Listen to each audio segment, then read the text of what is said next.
भगवान की जय। अब हम रामायण की कथा शुरू करने जा रहे हैं। ओम श्री गणेशाय नमः। श्री सरस्वते नमः। श्रीमते रामानुजाय नमः। लक्ष्मीनाथ समारंभा नाथयामुनिमध्यमा अस्मदाचार्य पर्यन्ता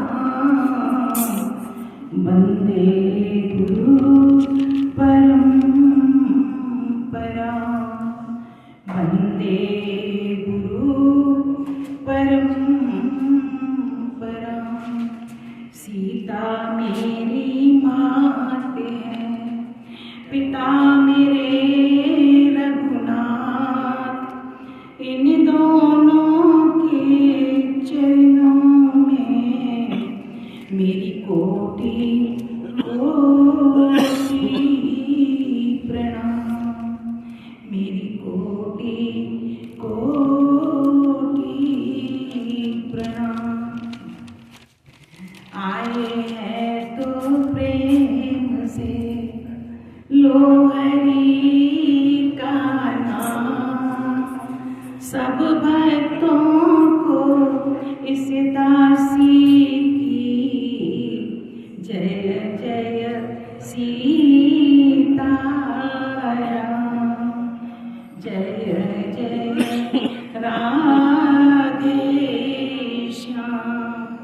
जय जय श्री हनुमान। रामायण तुलसी कृत कहूँ कथानुसार। प्रेम सहित आसन गहूँ आवहु पवन कुमार। सियावर रामचंद्र जी की जय। पवन सुत हनुमान जी की जय। उमापति महादेव जी की जय। बोलो रे भाई सब संतन की जय।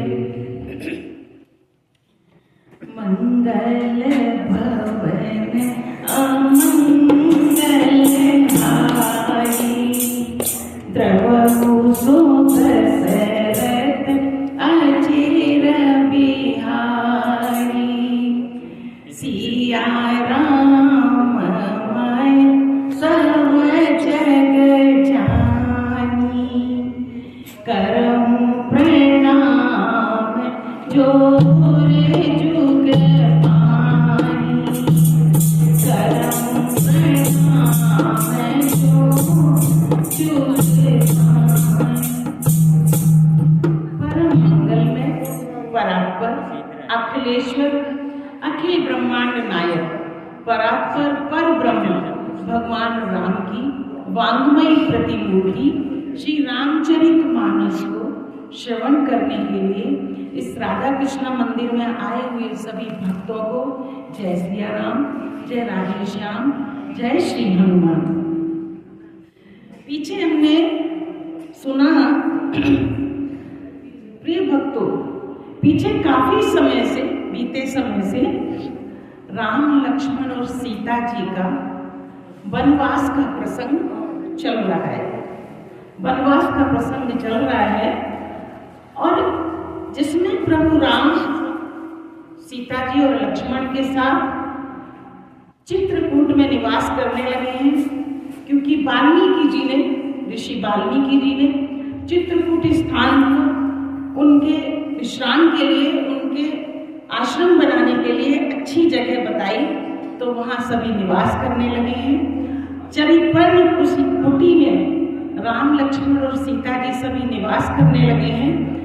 तो उस समय देवता, नाग, किन्नर, दिक्पाल सभी चित्रकूट में प्रभु राम जी से मिलने आए और मिलकर खूब फूलों की वर्षा की, आनंदित हुए और अपने दूसरे दुख सभी देवताओं ने सुनाए और उन दुखों का निवारण होने का आश्वासन पाकर प्रभु राम ने जब कहा कि तुमने जो भी दुख हमें सुनाए इन सबका निवारण मैं करूंगा, आश्वासन पाकर हर्षित होकर अपने अपने स्थान को चले गए। प्रभु राम चित्रकूट में आ बसे हैं। यह समाचार वहां आसपास रहने वाले मुनिगणों ने सुना। सभी मुनिगण प्रभु राम को मिलने आए, आशीर्वाद प्राप्त किया और प्रभु राम से हर्षित होकर मिले सभी। इसके बाद आशीर्वाद देने के बाद जब जंगल के जो कोल भील थे उन्हें भी पता चला कि यहाँ प्रभु राम निवास करने लगे हैं, तो कोल भील भी कंदमूल फलों आदि को लेकर, प्रसाद लेकर, भेंट लेकर प्रभु राम को मिलने आए और उनके दर्शन पाकर धन्य होकर अपने दुखों को सुनाकर वहां से सब मिलकर चले गए और प्रभु राम से कहने लगे, कोल भी कि प्रभु आप निराश मत होइएगा, यह स्थान बहुत अच्छा है, यहाँ सभी प्रकार की सुविधाएं हैं और आप निराश मत होना। यहाँ के चप्पे चप्पे से हम वाकिफ हैं, हम यहाँ इस जगह को सबको जानते हैं, तो हम आपको हर एक जगह घुमाने ले चलेंगे, आप जहाँ बोलेंगे हम ले चलेंगे। इस तरह की बात कोल भी सब भगवान प्रभु राम को बोलते हैं और कहते हैं कि हम हर एक चीज घुमाएंगे आपको। यहाँ जंगल में कोई जगह ऐसी नहीं है जो हमसे अछूती हो, हम सभी जगह को जानते हैं। और प्रभु राम इतने ध्यानमग्न होकर प्रेम से उनकी बात सुनते हैं। कैसे सुनते हैं? जैसे एक पिता जब बच्चे, शाम को पिता घर पे आता है जब और बच्चे आसपास बैठते हैं, सब अपनी अपनी पूरे दिन की कथाएं सुनाते हैं बच्चे पिता को, तो पिता जिस प्रेम से सुनता है इसी तरह प्रभु राम उन कोल भीलों की बातें सुन रहे हैं और तरह तरह के कहने लगे हैं। जब से वहां राम रहने लगे, जब से पर्णकुटी बनाई, राम, लक्ष्मण और सीता जी का वहां निवास हुआ, तब से वो वन इतना सुंदर फलदायक हो गया, इतने सुंदर सुंदर फल आने लगे वहां, फूल आने लगे वहां। और जो जंगली पशु थे वह सब आपस में सब बैर छोड़कर एक ही घाट पर सब विचरने लगे, जलपान करने लगे, खाना भोजन जो भी उन्हें मिलता वो खाने लगे, किसी का कोई वैर नहीं रह गया। पक्षी तरह तरह की मन को आनंदित करने वाली इस तरह की भाषाएं सुनाने लगे, बोलियां बोलने लगे। इतना रमणीक हो गया वो जंगल राम जी के रहने से वहां पर कि तुलसीदास जी कहते हैं कि मैं उसका वर्णन नहीं कर सकता। प्रभु राम सीता जी और लक्ष्मण जी का अत्यधिक ध्यान रखते हैं और लक्ष्मण और सीता जी भी प्रभु राम का बहुत ध्यान रखते हैं, जिससे न प्रभु राम को और न लक्ष्मण और सीता जी को बिल्कुल भी अवध की याद नहीं आती। इतने प्रेम से वे लोग वहां रहने लगे। यहाँ तक की कथा हमने पीछे सुनी थी, आगे की कथा आज सुनते हैं।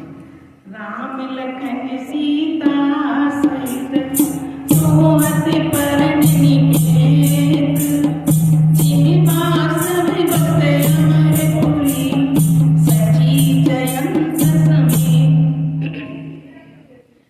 लक्ष्मण जी सीता जी के साथ प्रभु राम उस पर्णकुटी में ऐसे सुखपूर्वक विराजित रहने लगे जैसे कि अमरावती में इंद्र अपनी पत्नी सची और पुत्र जयंत के साथ रहता है। इस तरह ही क्योंकि लक्ष्मण जी को पुत्रवत मानते हैं भगवान राम, तो राम और सीता जी को लक्ष्मण जी माता और पिता मानते हैं, तो वह ऐसे रहने लगे।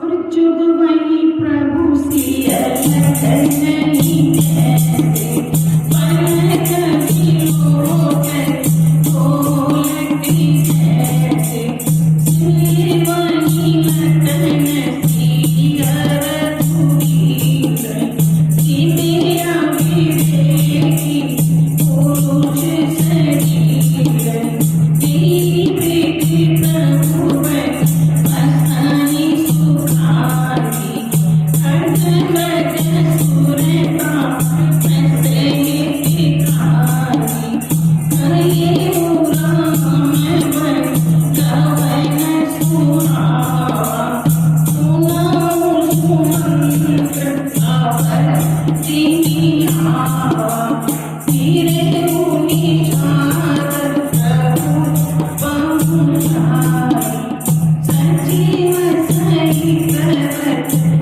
किसे आई मंत्री विकर विगो की निशान कहीं न जाय जस भय विशाल राम राम सी लखन पुकारी परे उदर नितर व्याकुल भारी देखी दीन तिस आयरी बिनारी जनु बिनु पंख विहर अतुलाई। प्रभु श्री रामचंद्र जी सीता जी और लक्ष्मण जी की कैसे संभाल करते हैं। जैसे हमारी आंख को कोई चोट लगने वाली हो तो पलक उसकी रक्षा कर लेते हैं। हमारी आंखों की पलक जो है हमारे वो रक्षा करते हैं। इसी तरह प्रभु राम लक्ष्मण जी और सीता जी की रक्षा करते हैं, क्योंकि प्रभु राम लक्ष्मण और सीता जी दोनों प्रभु राम की आंखों के समान हैं। जैसे हमारी हम जीव की दो आंख होती हैं, ऐसे ही लक्ष्मण और सीता जी को प्रभु राम अपनी आंख समझते हैं। और जैसे आंखों की रक्षा पलक करती है, इसी तरह भगवान राम उनकी रक्षा करते हैं। पक्षी पशु देवता और तपस्वियों के शिकारी प्रभु इस प्रकार सुखपूर्वक वन में निवास कर रहे हैं। तुलसीदास जी कहते हैं कि मैंने श्री रामचंद्र जी की वन गमन की सुंदर कथा सुनाई। तुलसीदास जी कहते हैं कि मैंने प्रभु राम की वन गमन की सुंदर कथा आप लोगों को सुनाई। आप जिस तरह सुमंत्र अयोध्या जाने की तैयारी कर रहे हैं, क्योंकि सुमंत्र अभी तक कहाँ है? निषाद राज के यहाँ श्रृंगवेरपुर में बैठे हैं लोग बेचारे, वो इस इंतजार में बैठे हैं। कथा अब यहाँ से थोड़ा पीछे जाती है, फिर से श्रृंगवेरपुर पहुँचती है कथा, क्योंकि भगवान का निवास स्थान तो चित्रकूट में बन गया। भगवान इस समय सीता जी और लक्ष्मण जी के साथ चित्रकूट में निवास कर रहे हैं। कथा अब पीछे फिर श्रृंगवेरपुर जाती है। श्रृंगवेरपुर में सुमंत्र जी लक्ष्मण और राम सीता जी के आने के बाद वहीं बैठे इंतजार कर रहे हैं।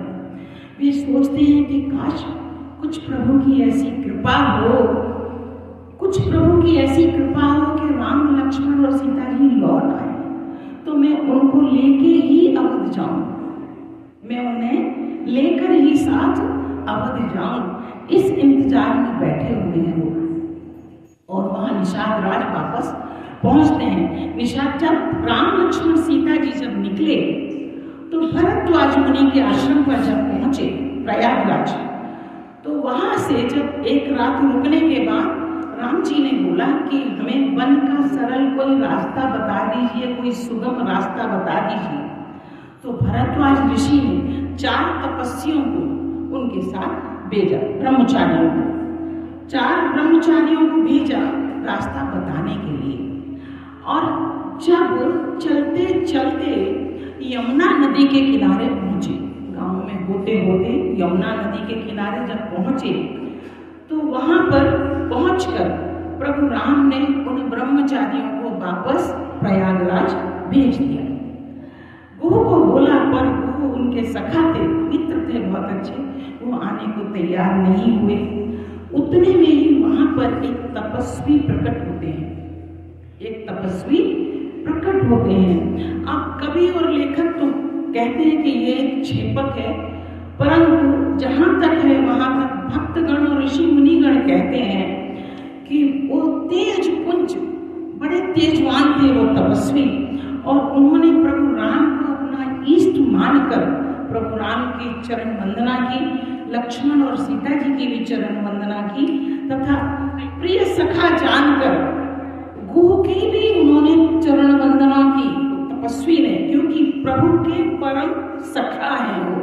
इसलिए तो हनुमान जी क्या है, वो भी तो प्रभु के परम सखा हैं। तो वही उनको उपमा देते हुए, वही उनको स्थान देते हुए गुरु को भी उन्होंने प्रणाम किया वो तपस्वी ने।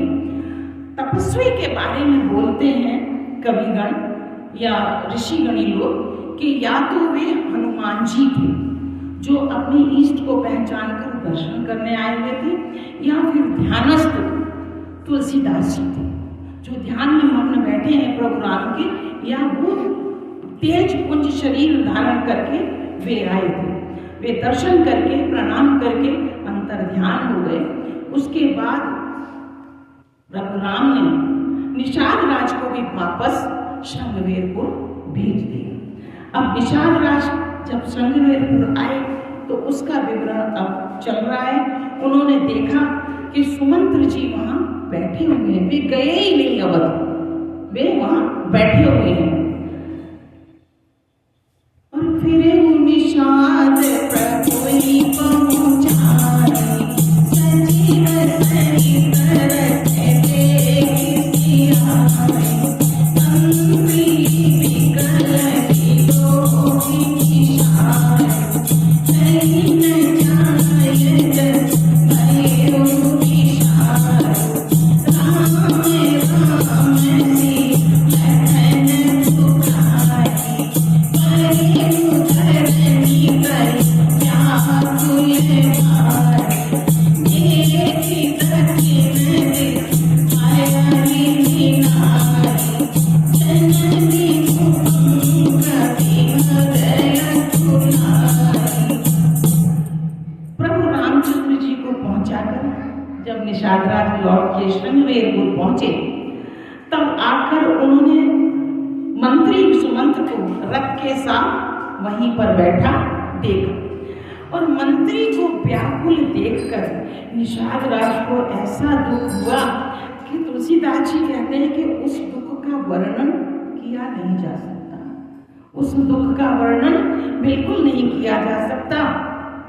निषाद राज को इधर जब सुमंत्र जी ने देखा कि निषाद अकेले लौट कर आए हैं, जब देखा उन्होंने कि निषाद अकेले लौट कर आए हैं, उनको अकेले देखकर हा राम हा लक्ष्मण हा सीते कहते हुए पुकारते हुए वे धरती पर एक दंड की तरह गिर पड़े, धरती पर गिर पड़े मूर्छित होकर।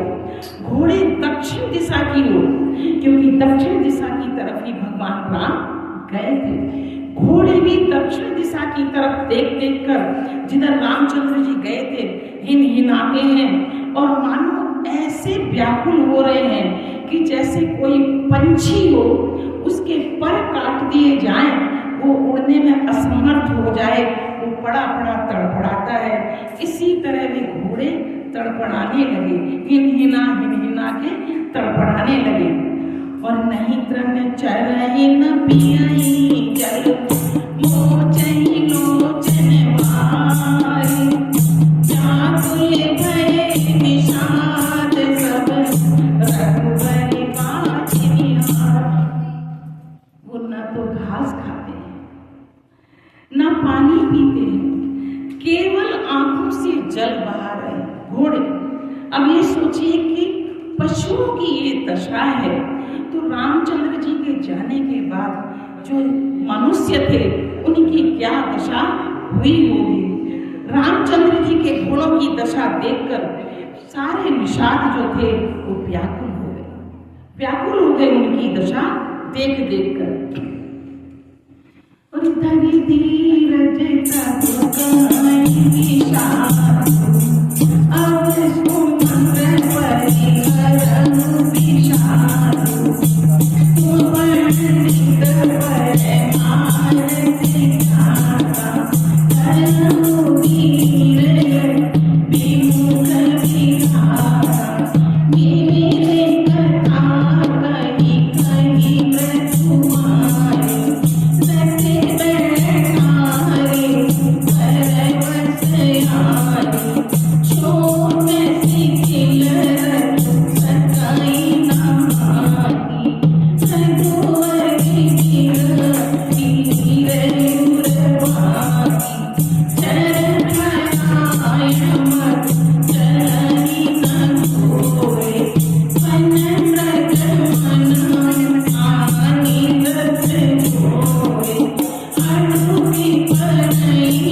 परंतु शोक के मारे उनके अंग इतने शिथिल हो गए हैं, उनके अंग प्रत्येक अंग इतना शिथिल है कि वे रथ को हाँकने में असमर्थ हैं, रथ को चला नहीं पा रहे हैं। और उनके हृदय में श्री रामचंद्र जी के विरह की तीव्र वेदना हो रही है, अत्यंत दुख को प्राप्त है। उनका शरीर, उनका शिथिल पड़ गया शरीर काम नहीं कर रहा। घोड़े तड़पते हैं, घोड़े तड़प रहे हैं, रास्ते पर चलते नहीं हैं। ऐसे लगता है जैसे ये रामचंद्र जी के रथ के घोड़े न हो, कोई जंगली जानवरों को ला दिया हो जिन्हें चलने की बिल्कुल भी अकल नहीं है। ऐसा लगता है कि जंगली जानवरों को जोत दिया गया है। श्री रामचंद्र जी के वियोगी घोड़े कभी ठोकर खाकर गिर जाते हैं, कभी ठोकर खाकर गिर जाते हैं, कभी घूम घूम कर पीछे की तरफ देखते हैं, और कोई अगर राम कह देता है तो उसे अश्रुपूर्ण नेत्रों से उसे निहारने लगते हैं, देखने लगते हैं। ये हाल घोड़ों का हो गया है। और जो कोई राम लक्ष्मण का नाम ले दे तो उनको लगता है जैसे आ गए क्या, अश्रुपूर्ण नेत्रों से उधर की तरफ ही देखने लग जाते हैं। ऐसे व्याकुल हैं जैसे किसी सांप की, नाग की मणि निकाल ली गई हो तो मणि के बगैर वो फड़फड़ाता है। इसी तरह उन घोड़ों का हाल हुआ पड़ा है। भय निषाद निषाद बसे देखत सचिव तुरंग, बोली सुसेवकी कारी तब दिए सारी चीज। जब निषादराज ने देखा कि इनका हाल तो बहुत ही बेहाल है, ये अवधपुर जा नहीं सकेंगे, इनकी हालत ही नहीं है जाने की। तो उन्होंने अपने कुशल सेवकों को बुलाया, 4 निषाद राज को उन्होंने बुलाया और उनके साथ भेजने के लिए तैयार किए कि आप इनके साथ जाइए और इन्हें अवधपुर तक छोड़ के आइए, अवध इनको जाना, अवध तक छोड़कर आइए। सब गुसारी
वे वापस आए और उनके विरह और दुख का वर्णन नहीं किया जाता।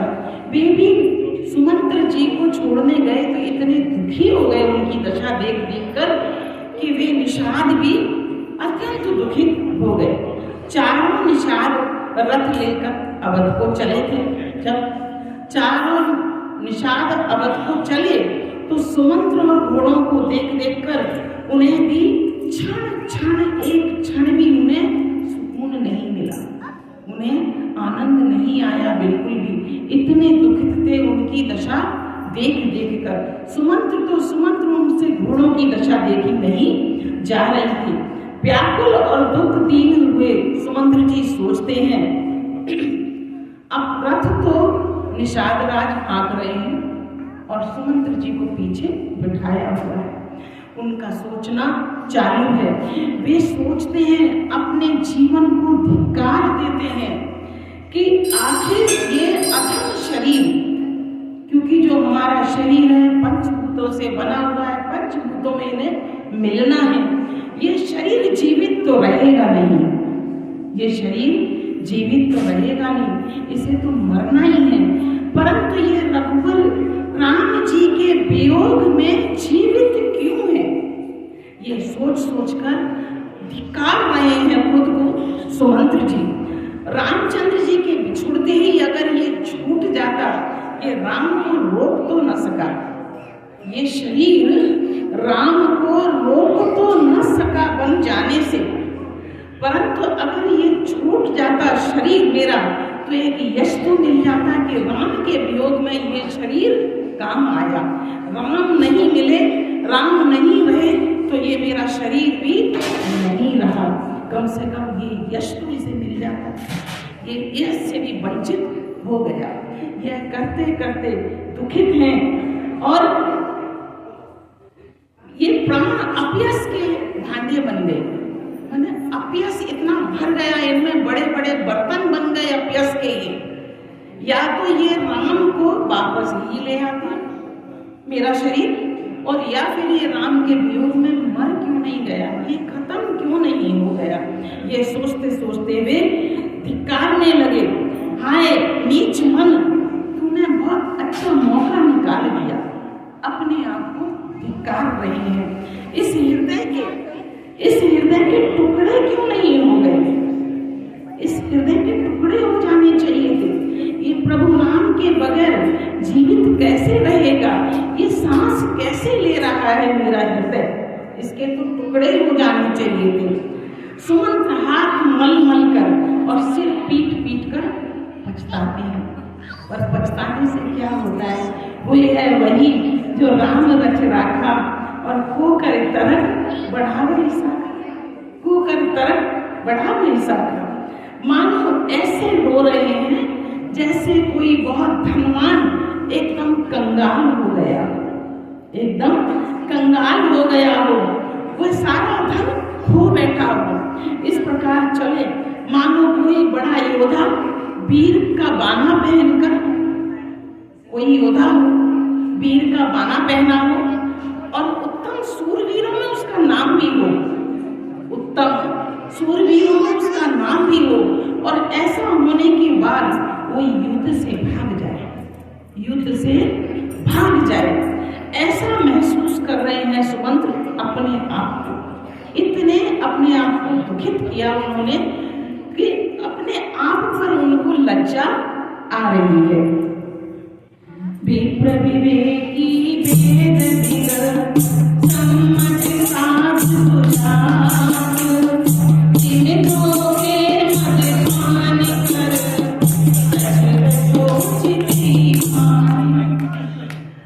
ऐसे सोच रहे हैं कि जैसे कोई विवेकशील हो, वेद का ज्ञाता भी हो, बड़ा अच्छा पंडित हो, साधु सम्मत भी हो, स्वच्छ और अच्छा आचरण करने वाला जाति का कुलीन भी हो, और ऐसा ब्राह्मण मदिरा पीए। अगर कुलीन है ब्राह्मण, साधु सम्मत है, विवेकशील भी है, और ऐसा साधु जब मदिरा का पान कर ले तो कैसा लगेगा देखने वालों को, खुद को भी। जब उसे होश आएगा, उस मदिरा के होश में आएगा जब मदिरा के बाद, तो उसे कितनी ग्लानि होगी अपने आप पर। ऐसे ही ग्लानि सुमंत्र जी को हो रही है कि मेरा ये शरीर, मेरी ये आत्मा, मेरा मन प्रभु राम को रोक नहीं सका, और न ये शरीर गया, प्रभु राम के बगैर जीवित कैसे है। जिन्हें कुलीन दिया साधु कयाए, वही जीविता करम मन आए, नए कर्म बस वही नहीं आए, सजीवन की दयाति कारुणी नाम, लोचन करने की जरूरत कोई, सुनाई न श्रवण की कलम की कोई, सुखई अदर लागी मुहलागी, जीवन जाए अवधि कपारी, जीवन वायु न जाए निहारी, नारसी मन पिता मेहतारी, हानि कल्याणी की कुलवन प्यारी, जनपुर पन सोचे जिनी पापी, बचन नया हृदय पछिनाई, खावन काम में देख बचाई, राम रहित रत देखनी कोई, सतुजी न होई विलोकत सोई। जैसे किसी उत्तम कुल वाली, साधु स्वभाव की, समझदार और मन वचन कर्म से पति को ही देवता मानने वाली पतिव्रता स्त्री को भाग्यवश पति को छोड़कर रहना पड़े, पति को छोड़कर रहना पड़े, ऐसा अनुभव सुमंत्र जी को हो रहा है। उस समय उसके हृदय में जैसे भयानक संताप होता है, वैसे ही मंत्री के हृदय में संताप हो रहा है। नेत्रों में जल भरा हुआ है और दृष्टि मंद हो गई है। उस दृष्टि से उन्हें कुछ दिखाई नहीं दे रहा, कानों से सुनाई भी नहीं दे रहा। व्याकुल हुई बुद्धि, पेटिका ने प्राण नहीं निकलते, बुद्धि व्याकुल हो गई है, मन व्याकुल है, उनका चैन नहीं है मन में और उनके प्राण नहीं निकलते, क्योंकि हृदय में अवधि रूपी किवाड़ लगे। हृदय में अवधि क्या 14 साल की जो अवधि है भगवान वापस आने की। 14 साल की जो अवधि है भगवान राम के वापस आने की, उस अवधि की एक आशा की किरण ने, उस अवधि की आशा की किरण ने हृदय में किवाड़ लगा रखे हैं। क्योंकि निकले तो नहीं प्राण उनके जाने से, परंतु एक आशा की किरण ने हृदय में जैसे किवाड़ बंद कर दिए हो कि अभी चले गए, कोई बात नहीं, वो 14 साल का हम इंतजार करेंगे, वो किवाड़ खुलेंगे, भगवान के दर्शन। उस अवधि के दर्शन के लिए उन्होंने लगा लिया। नेत्रों में जल भरा हुआ है और सुमंत्र जी के मुख का रंग बदल गया है, जो देखा नहीं जाता।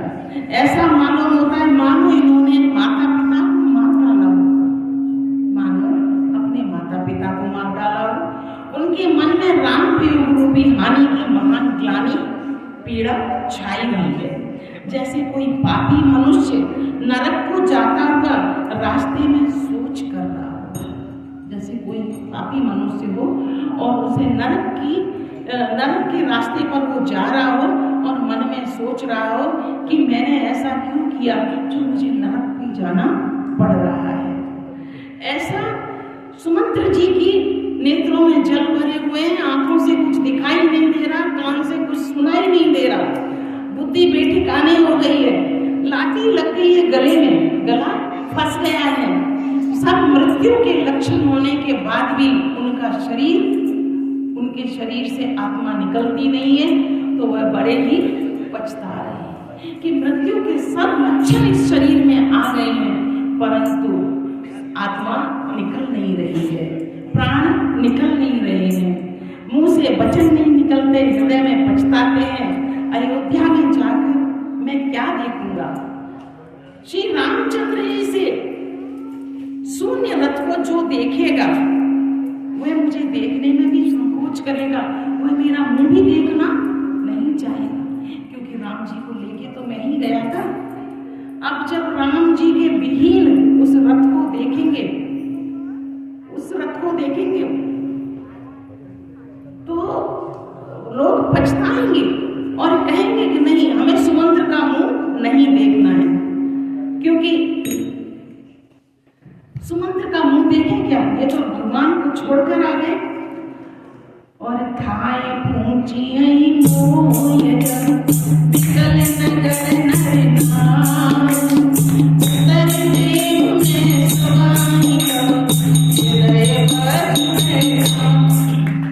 और नगर के सभी लोग व्याकुल होकर जब मुझसे दौड़ दौड़ कर पूछेंगे, तब मैं हृदय पर वज्र रखकर क्या उत्तर दूंगा कि मैं प्रभु को कहाँ छोड़ आया?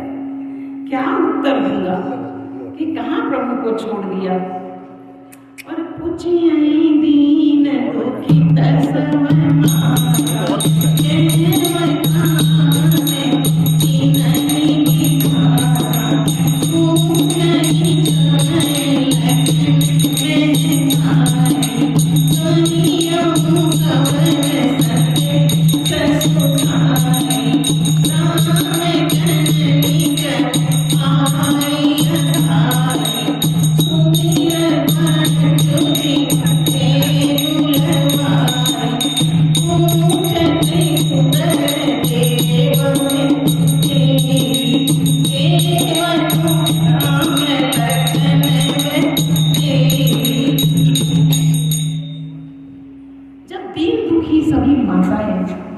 मुझसे पूछेंगी, हे विधाता, तब मैं क्या जवाब दूंगा उनको?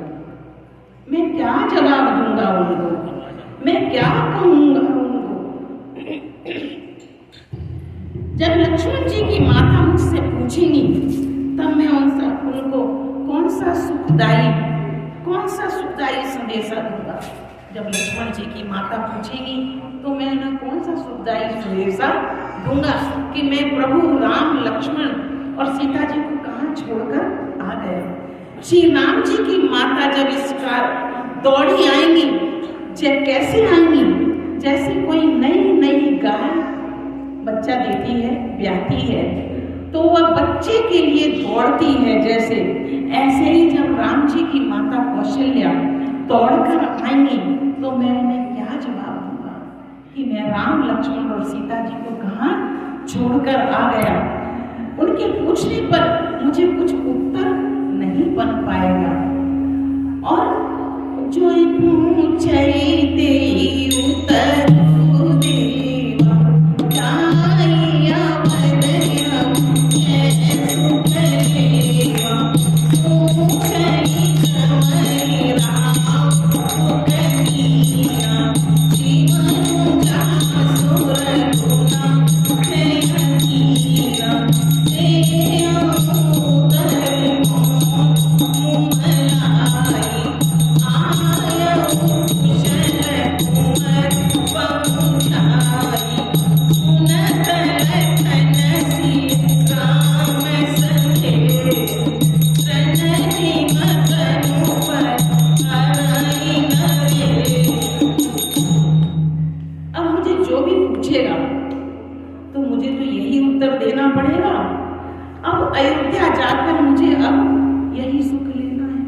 अपने मन में सुमंत्र जी विचार कर रहे हैं कि अब मुझे यही सुख लेना है कि जो कोई मुझसे पूछेगा मैं कहूंगा कि मैं तो सकुशल भगवान राम सीता और लक्ष्मण जी को वन में छोड़कर आ गया, सकुशल। अब यही बोलना बाकी है, मुझे यही बोलना है सबको, यही मुझे सुख मिलेगा। हाय रघुनाथ जी के दर्शन के जो अधीन है वे मुझसे कैसे पूछेंगे और मैं उन्हें क्या जवाब दे सकूंगी, मैं उन्हें क्या जवाब दे सकूंगा। तब मैं कौन सा मुंह लेकर उनको उत्तर दूंगा। मैं राजकुमार को कुशल पूर्वक जंगल में छोड़कर आ गया, ये बोलूंगा। लक्ष्मण सीता और श्री राम का समाचार सुनते ही महाराज तिनके की तरह शरीर को त्याग देंगे, महाराज जीवित नहीं रहेंगे। यह सब सोच विचार सुमंत्र जी के दिमाग में चल रही है, मस्तिष्क में चल रही है। यह सब सोचते सोचते हृदय नविदेरे पंकजिनी पिछुरत प्रीतम नीर जानत हो मोहि दीनगी जय जावे ना सही। प्रियतम रूपी जल के बिछुड़ते ही मेरा, जैसे मेरे लिए श्री राम जी कैसे हैं, मेरे लिए जल के समान है। जिस तरह कोई तालाब रहता है, उसका जल अगर सूख जाए तो जो मिट्टी नीचे से निकलती है वह सूख कर दरारें पड़ जाती हैं बड़ी बड़ी उसमें। इसी तरह मेरे जीवन का जो तत्व है वह प्रभु श्री राम है। उन राम के चले जाने के बाद मेरा जीवन अब सूखी मिट्टी की तरह हो गया है। इससे मैं जानता हूँ कि विधाता ने मुझे ये शरीर जो अब मेरा बचा है ये यातना भोगने के लिए दिया है। ये यातना भोगने के लिए मुझे शरीर है। अगर यातना भोगना इसका ना होता, इसके भाग्य में अगर यातना भोगना ना होता तो इसने यश पा लिया होता, अपने प्राणांत हो गए होते अगर मेरे, तो इस शरीर को यश मिल गया होता। परंतु ये शरीर किसी कारणवश मैंने कोई पाप किया होगा पूर्वार्ध में, जिसकी वजह से मुझे ये यातना भोगनी है। जो पापी जीवों को नरक भोगने के लिए मिलता है, क्योंकि पापी जीवन को नरक भोगने के लिए तो शरीर मिलता ही है। मेरा ये जो शरीर है, अब मुझे पूर्ण विश्वास है कि मैं यातना भोगने के लिए अब मेरा ये शरीर बचा है। यातना ना भोगना होता तो ये यश को पा गया होता। आज की कथा को यही विराम देती हूँ। आगे की कथा अगले रविवार को सुनेंगे।